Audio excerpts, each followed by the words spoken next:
So the coronary arteries, to be precise, the lining of the coronary arteries is controlled from the right side of the cerebral cortex, just above the right ear. And what we always want to keep, also want to keep in mind, is that the coronary arteries pump blood to the heart. So the conflict linked to the coronary arteries is a territorial loss conflict. So the biological concept of a territory refers for us to the space and to the environment in which we live. So to our domain, for example, our private domain or our professional domain. So we can experience a loss of our private domain through the loss of our home, for example, or because of a divorce, because of an unexpected move, the confiscation of the property, fire, flooding, anything that threatens the safety of the place where we live. The loss of a professional domain can relate to the loss of a business, to the loss of a workplace, because of layoffs, because of a merger, downsizing, a transfer, an unwelcomed retirement, let's say because of illness or because of cutbacks.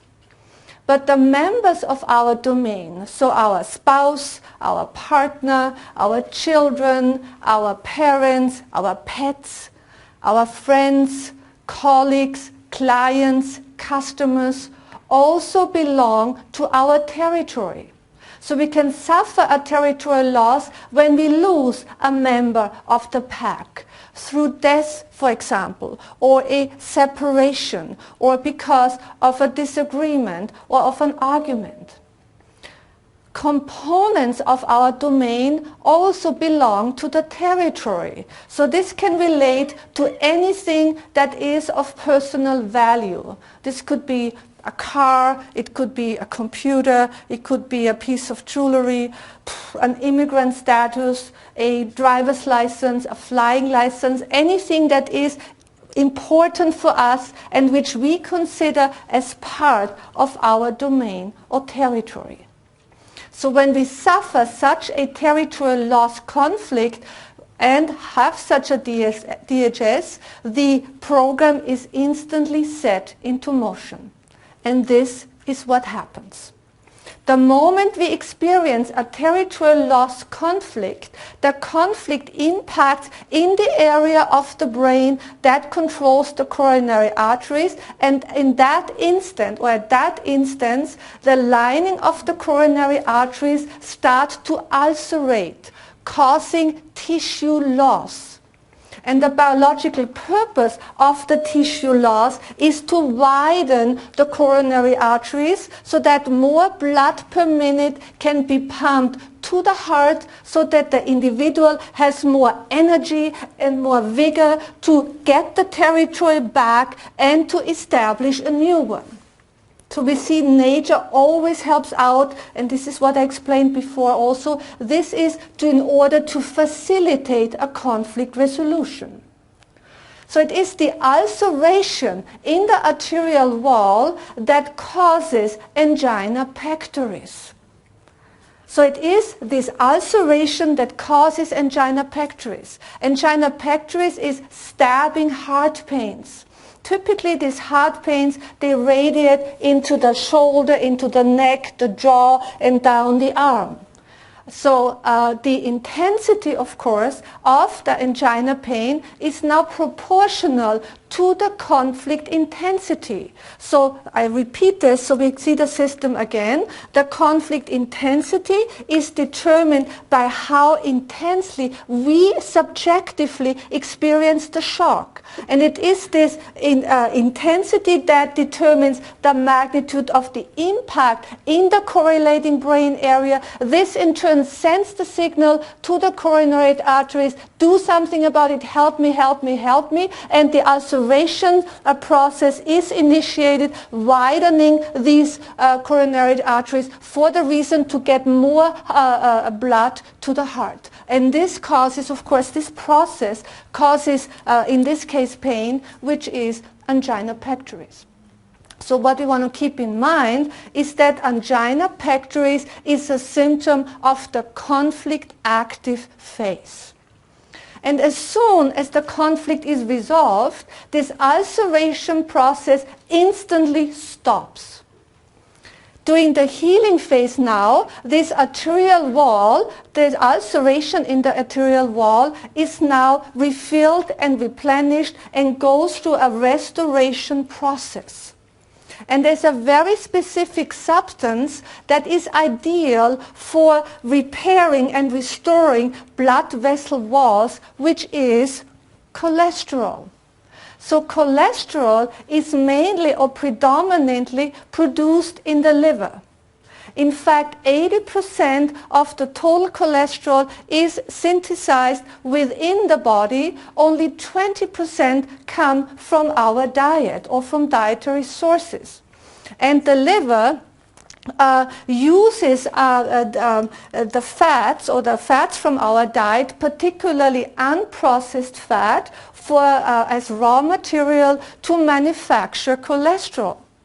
And the liver will manufacture or produce as much as cholesterol as required for repairing the blood vessel wall.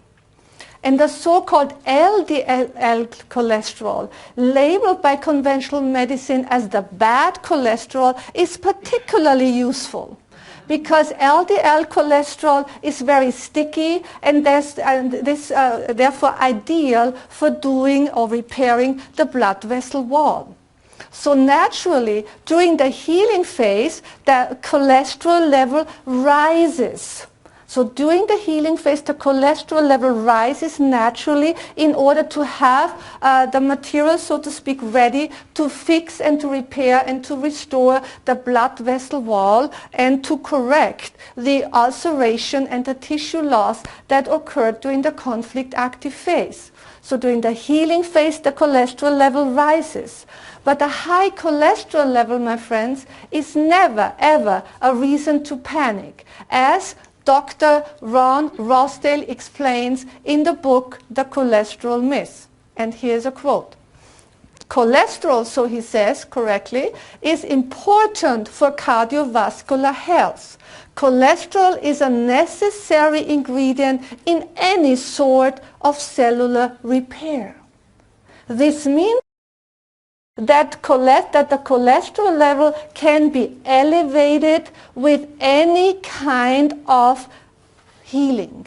So the cholesterol level can be elevated during any kind of healing process.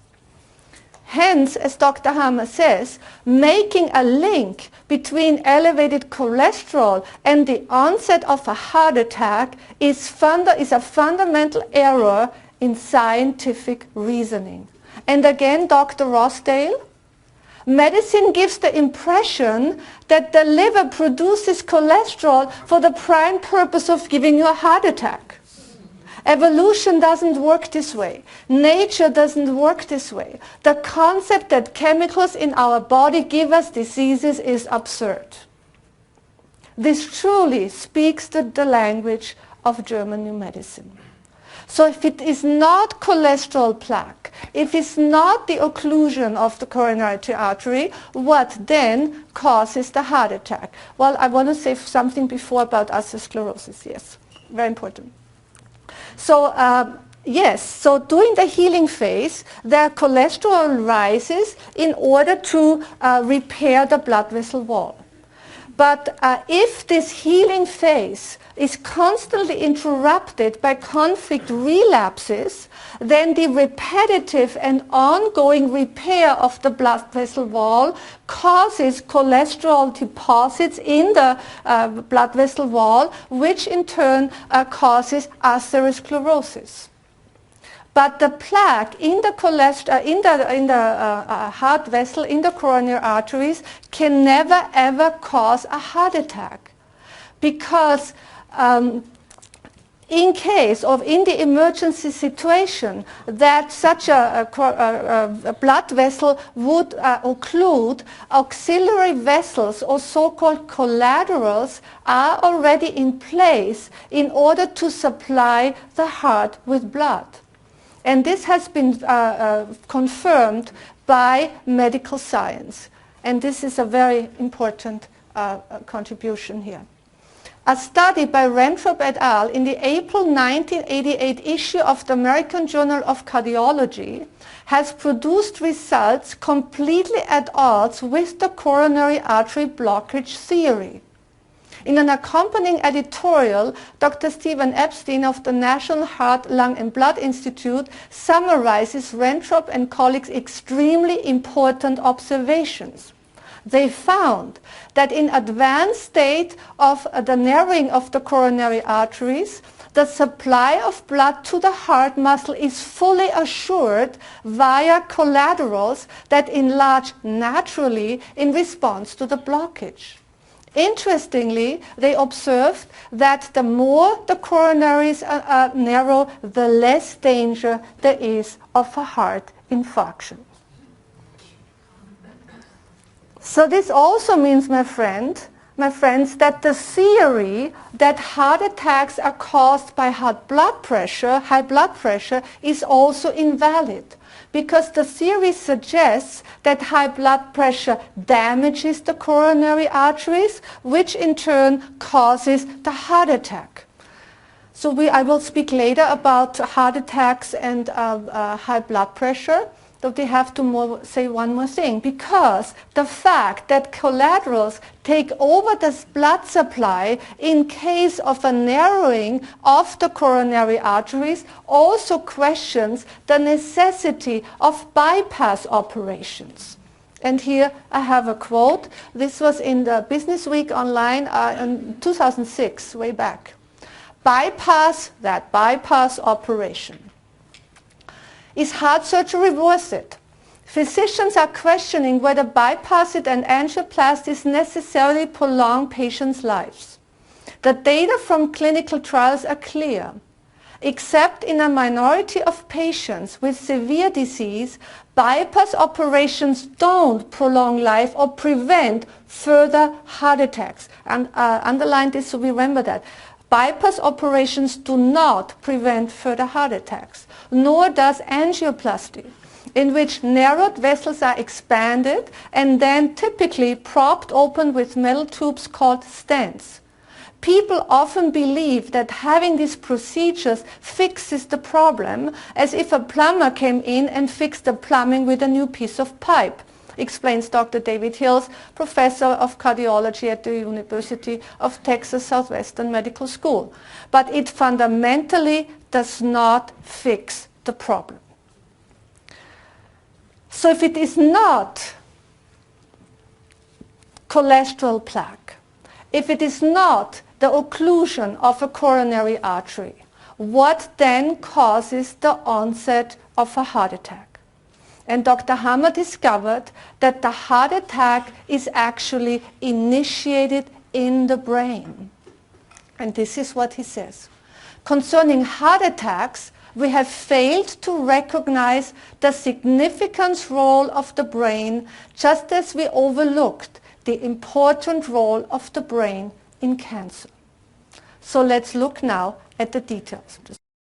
So we're going to look now at the brain level and see what happens on the brain level parallel to the healing on the organ level, so parallel to the healing of the coronary arteries, as we learned through cholesterol. So while the coronary arteries are repaired and fixed with the help of cholesterol, this is what I'm going to explain now going to happen, or happens at the same time on the brain level.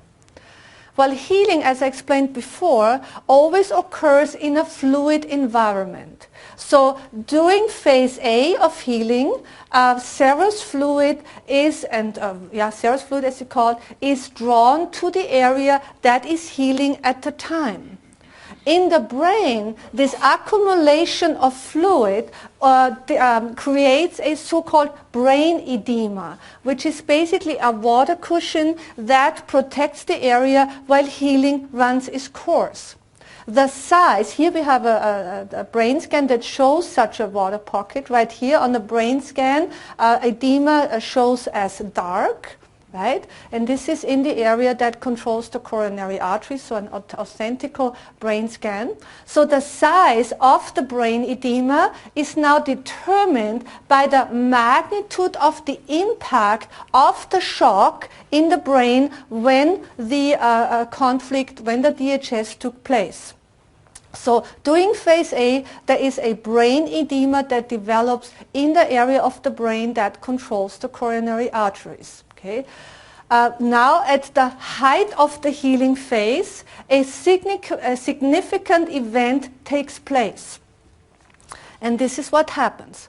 At the height of the healing phase, the entire organism is all of a sudden pulled out of the vagotonic state and put back into a conflict-active state of stress with nervousness and restlessness, nausea, cold sweats, which are all typical symptoms of the conflict-active phase, and also, as we will see, symptoms of a heart attack. So the entire organism is pulled out of the vagotonic state and put back into a conflict-active state of stress. So what is the purpose of that? Well, at the height of the healing phase, this brain edema has reached its maximum size.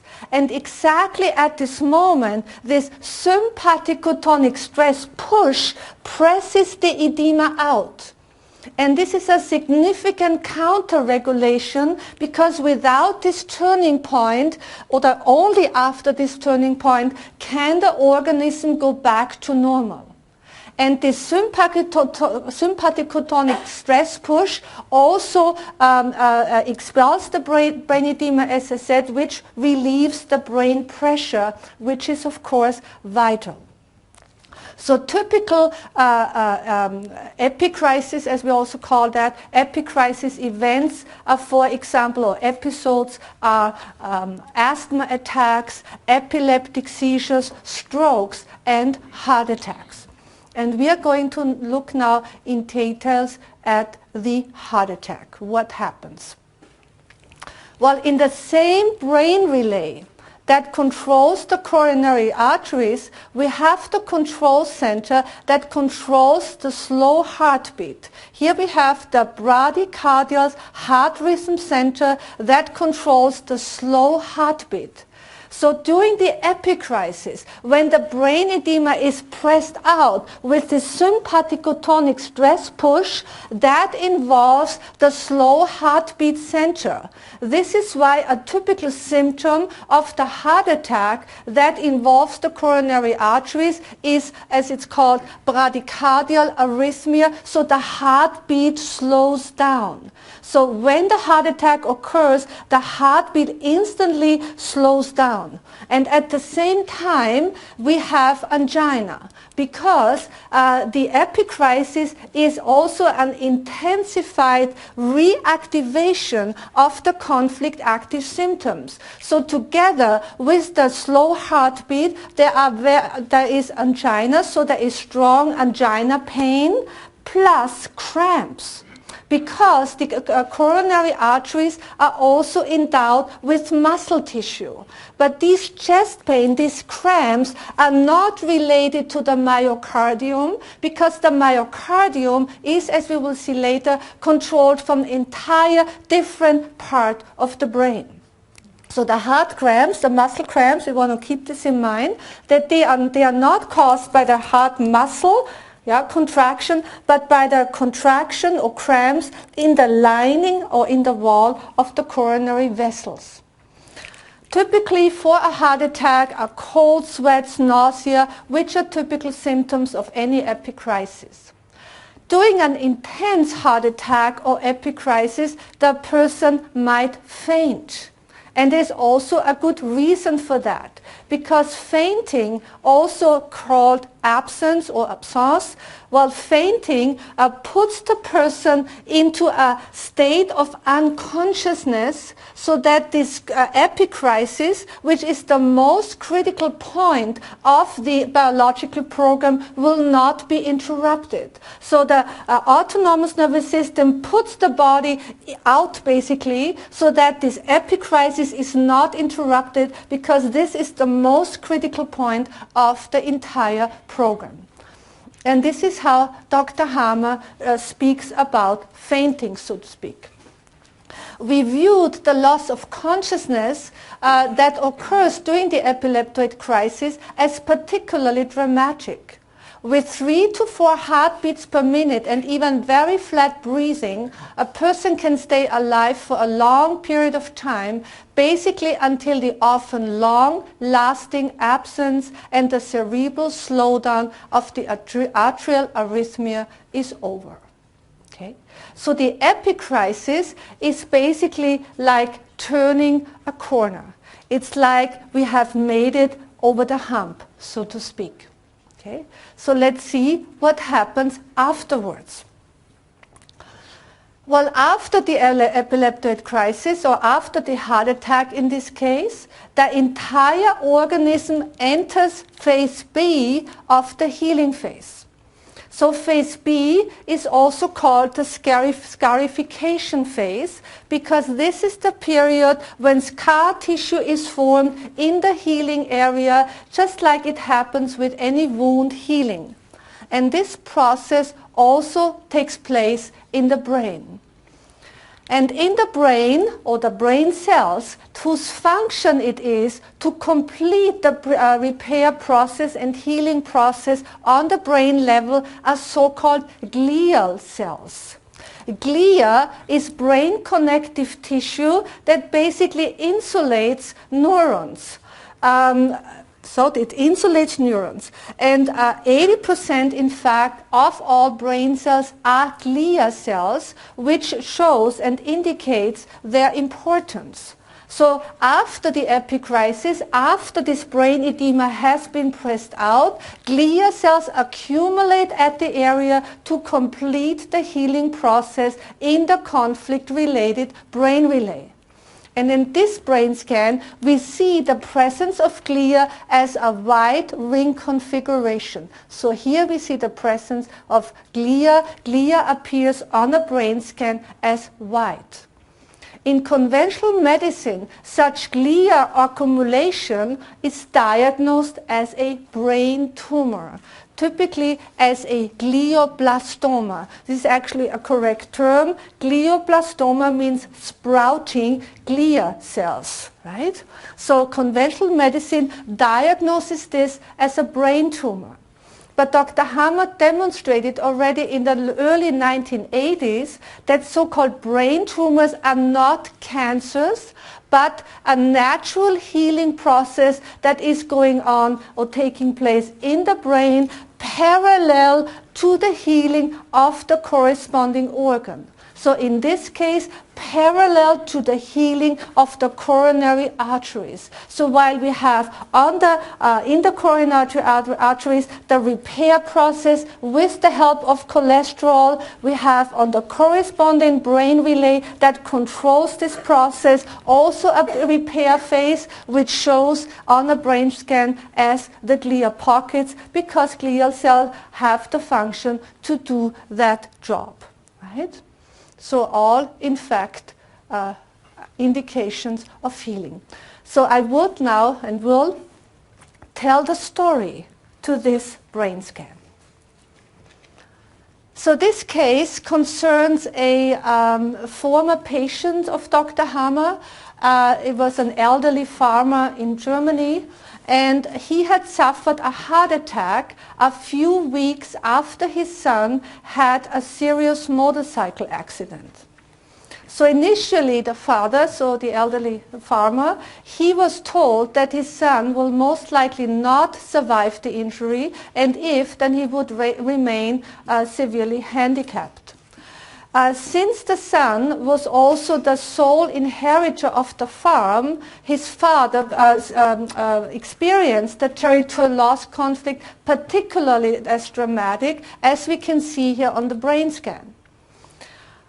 Well, and from the day after his son's accident, the father had angina pectoris. So he had angina pectoris starting the day when he had the territorial loss conflict. But about 6 months later, contrary to the prognosis of the doctors, the son was released from the hospital, and a month later he was back working at the farm. And this is when his father resolved the conflict, and 4 weeks later he had the heart attack. And this brain scan was taken a few weeks after the heart attack had taken place, and we clearly see, because or based on the clear ring here, that he had passed the epicrisis, and that now the coronary arteries as well as the correlating brain relay are now in healing. So with German new medicine, heart attacks are no longer a mystery. With German new medicine, we know why we have a symptom, why we have the symptom now, if the symptom belongs to the conflict active phase, or if the symptom is already an indication of healing and a positive sign and a confirmation that the related conflict has been resolved. And on top of it, as Dr. Hammer puts it so beautifully, if the patient has been made aware of all the facts, he will no longer need to get frightened by his symptoms. He can now fully accept these as the healing symptoms they are, all of which had until now caused fear and panic. In the greatest number of cases, the whole episode will pass without any serious consequences. Which means with this awareness, a heart attack can actually be received or perceived as a relief instead of a threat. Right? So we basically go now to the left side of the cortex here. And we're going to learn now about the heart attacks related to the coronary veins. Well, first of all, we keep in mind or want to remember that the coronary veins carry blood to the lungs. The control center of the coronary veins, as I explained already, is on the left side of the cerebral cortex, just above the left ear. The conflict linked to the coronary veins is a sexual conflict. In biological terms, a sexual conflict means not being able to mate. So for us humans, this translates into sexual rejection, sexual frustrations, feeling sexually unwanted. But Dr. Hammer found, based on all the work he did and all the many cases, that a sexual conflict can be experienced with any shocking experience in relation to sexuality. So this could be sexual abuse, of course, rape, unwanted sexual practices, anything in relation shocking with porno, finding out that the partner is sleeping with somebody else, and so forth. So let's see what happens. Well, we basically have exactly the same process as we have learned what is happening here in the coronary arteries. We have exactly the same in relation to the coronary veins. So during the conflict active phase, there will be ulceration in the lining of the coronary veins, causing angina pectoris. But Dr. Hammer says that with the coronary veins, the angina pain is not as strong as with coronary artery-related programs, but is still, of course, depending on the intensity of the conflict activity, noticeable. Well, and during the healing phase, this ulceration, so this tissue loss, is repaired and restored with the help of cholesterol. But what happens now during the heart attack? So we have lots of things to learn here. So while the slow heartbeat is controlled from the right side of the cerebral cortex, so the slow heartbeat is controlled from the same control center that controls the coronary arteries, the fast heartbeat is controlled from the same control center as the coronary veins. So during the epicrisis, when the sympathicotonic stress push presses the edema out, this causes or this involves the heart rhythm center. And in this case, we have during the event what it's called a tachycardial arrhythmia, in other words, irregular heartbeats, but in this case, heart racing, so a fast heartbeat. Okay, a fast heartbeat. So you see, it's exactly the opposite from the coronary artery related attack. So I repeat, when the coronary arteries are involved, the heartbeat slows down, while when the coronary vein are involved, there is a fast heartbeat, a heart is racing, so-called tachycardia. And at the same time, we have the reactivation of the angina pain, so again stabbing heart pains, plus cramps that are caused by the muscle contraction in the wall of the coronary arteries. But there is a very distinct symptom which differs in this case from the coronary artery related heart attack, which is breathing difficulties. And here is why. As I mentioned before, the coronary veins carry blood to the lungs. So during the epicrisis, when the stress push occurs, right, and because of the contractions of the muscles in the coronary veins, healing scabs can get pulled off the coronary vein wall, are pushed into the lung circulation, blocking the lung artery and causing a lung embolism. So a lung embolism is in reality a heart attack linked to the coronary veins. Well, a lung embolism can also be caused by a thrombus, so by a blood clot that blocks the lung artery. This is typically the case when a person has been immobile for a longer period of time, for example after an accident or after an operation, or when the person is hospitalized or bedridden.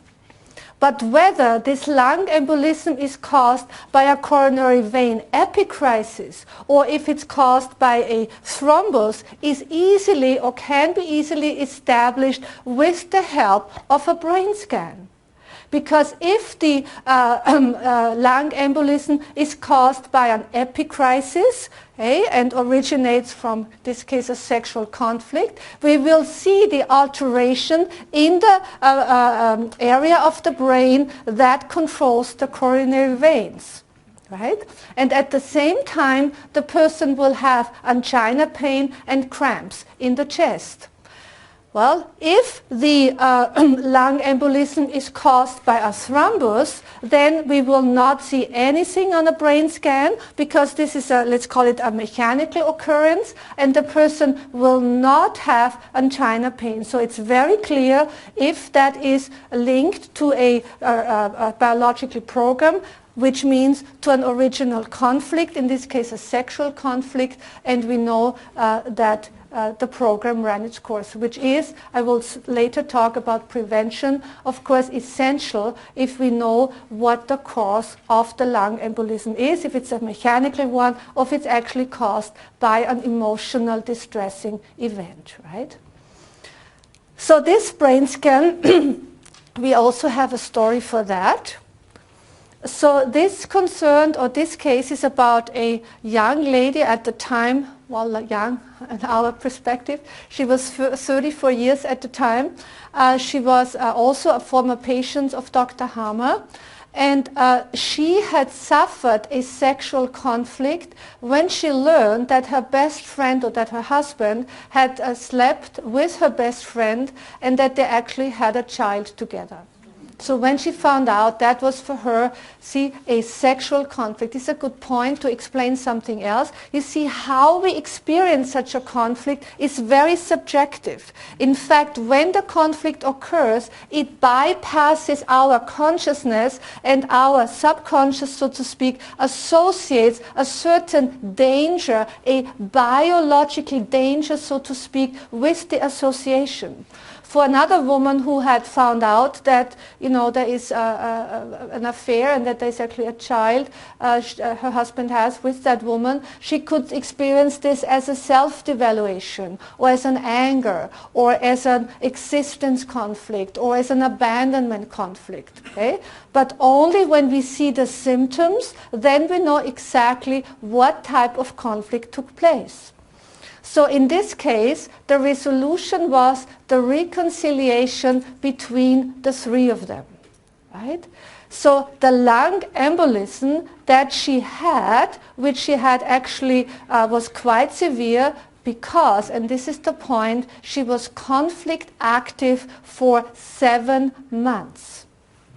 And now this is going to take us to much more precious information. For us, this is just so valuable because specifically about understanding what is really going on in the body, how we get all these symptoms and so-called diseases, so we can get to the source of it.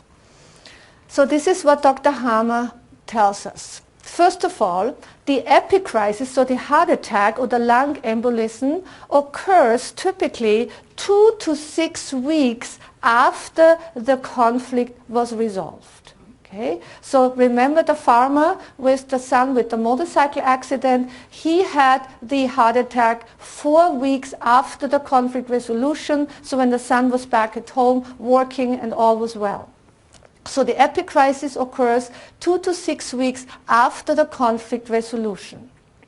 While the amount of time a person was conflict active determines the size of the brain edema and therefore the magnitude of the heart attack. Because the bigger the brain edema, so when the brain edema is spread out, the bigger the pushing, the bigger the expelling, the bigger the brain pressure. And if this is very intense, this can cause a fatal heart attack. So I repeat that part. Dr. Hammer found that if the conflict activity was intense and lasted more than 9 months, then the heart attack will be fatal. So death is basically caused by the brain pressure because of the big brain edema, but also by the arrest of the heartbeat, because don't forget the heart rhythm centers, either one of them, depending where the epicrisis is involved. I will get back to this a little bit later with more details. So if the conflict activity was more than 9 months, then the heart attack during the epicrisis will be fatal. If the conflict activity lasted about 4 to 6 months, then the heart attack will be, let's call it medium, so to speak. If it's less than 4 months, then it's mild. If it's very small, like a couple of months, 1 month, then the heart attack will not even be noticed. Okay? So this takes us now, my friends, to prevention.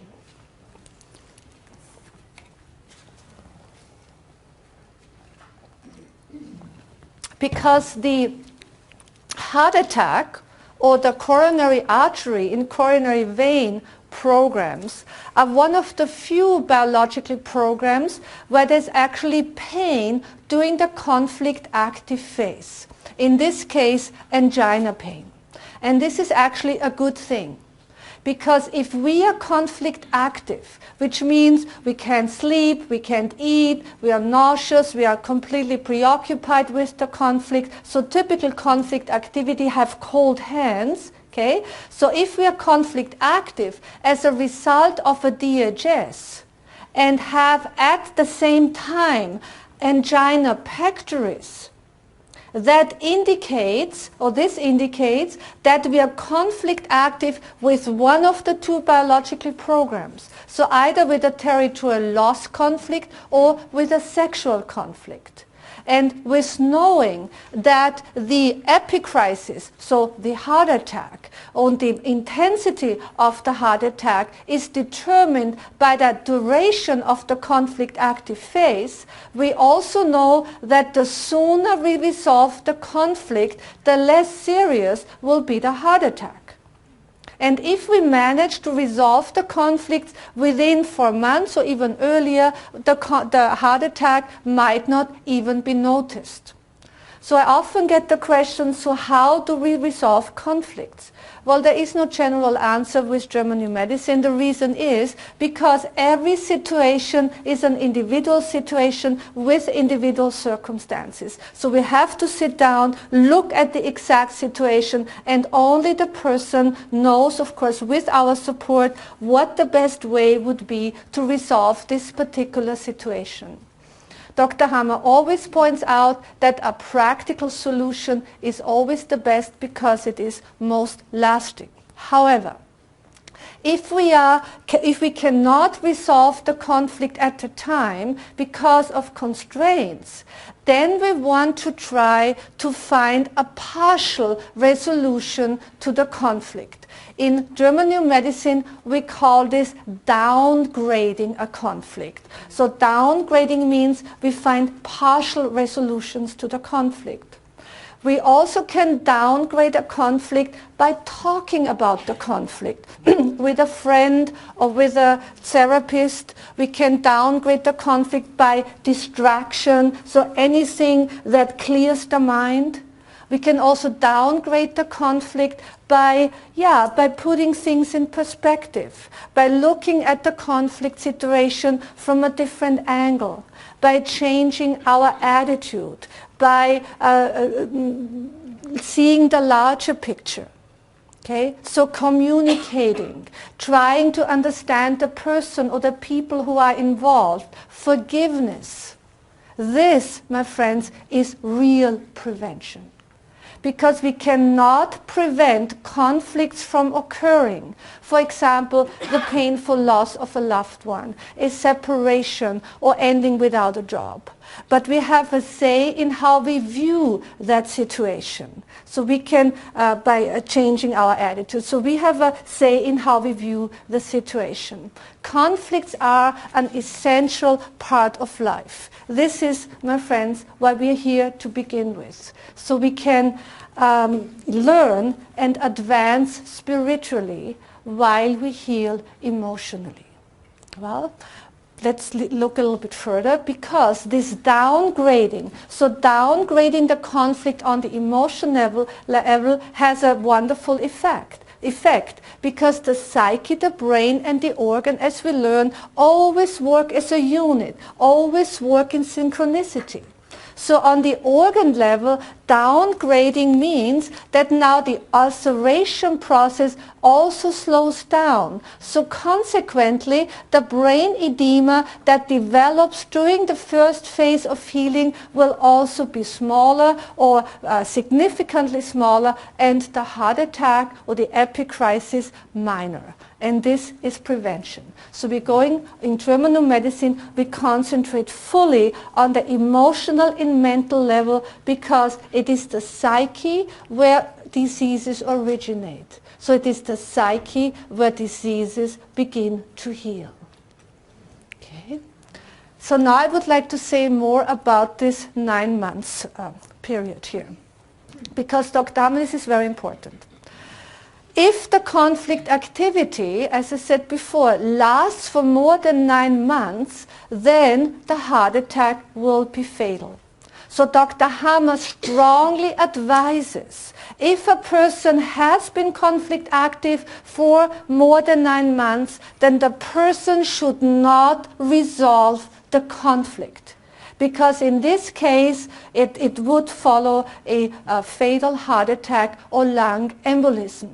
So rushing into clearing conflicts, as it is fashionable in some of today's modalities, can have serious consequences. Okay? So we want to keep in mind that we should not intentionally resolve the conflict. So if somebody had a territorial loss because he lost his wife, the worst thing to do is set him up on a blind date. Okay? So if the conflict activity is long and this is serious, we want to make sure that we do not rush into a conflict resolution in order to prevent a fatal heart attack.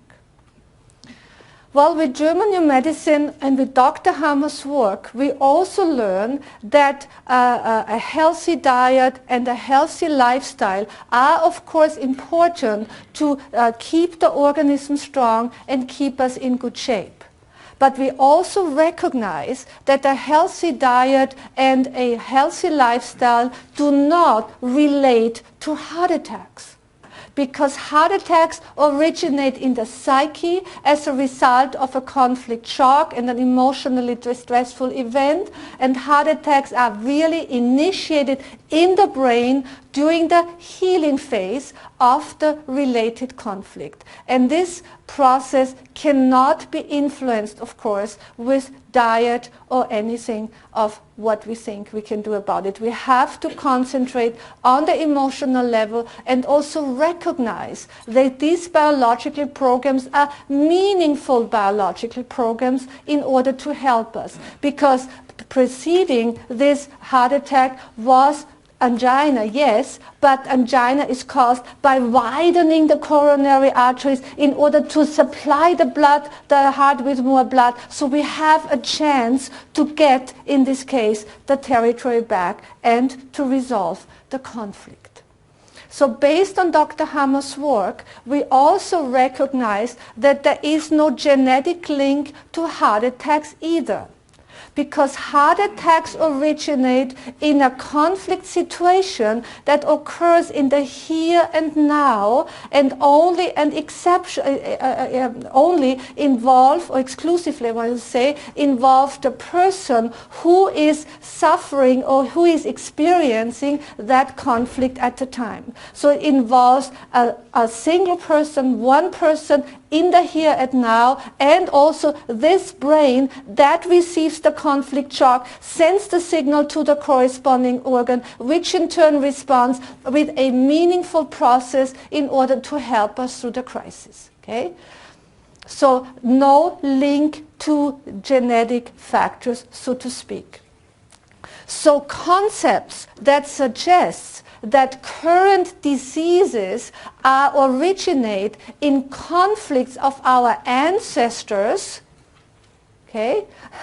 So this concept that current diseases originate in conflicts of our ancestors, as it's proposed by representatives, for example, of the transgenerational therapy or total biology or Bert Hellinger's family constellations, well, these concepts also miss the point, because as we know, diseases or heart attacks or any of these symptoms originate in the individual psyche of one particular person and has nothing to do with our ancestors. They had their own conflicts in their own body, in their own brain, that sends a signal to the body to help out. So in other words, this view is also still locked in the old medical paradigm of that diseases are malignancies and dysfunctions of the human body.